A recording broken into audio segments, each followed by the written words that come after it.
At 5 this month marks the 65th anniversary of a significant change in Missouri's transportation system. The interstate highways started their road to reality in August of 1956. Joe Hickman digs into that history and looks at the condition of that aging system today.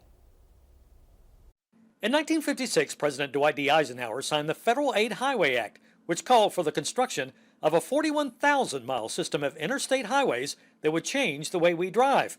And just as Springfield played a key role in the naming of Route 66, Lebanon has an historic place in Missouri, becoming the first state in the country to award interstate construction contracts. This stretch of I-44 just outside of Lebanon was actually the first contract let under Eisenhower's Interstate Highway Act. So when we finished our stretch out here, it had a Route 66 sign on it.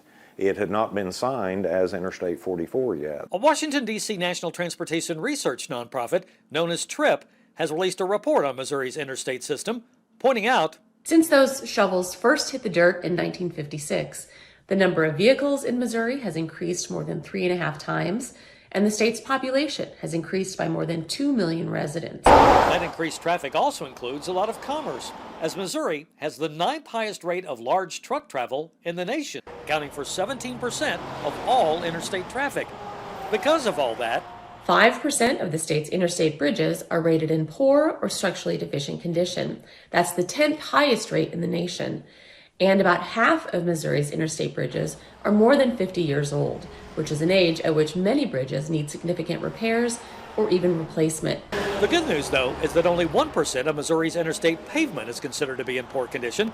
That's lower than the national average. Another positive sign is that although the Missouri interstate system carried 27% of the state's travel, it accounts for only 17% of the fatalities. As a result of safety features like cable barriers, railings, and less curvy roads, Missouri Governor Mike Parson has made fixing bridges and highways one of his main goals.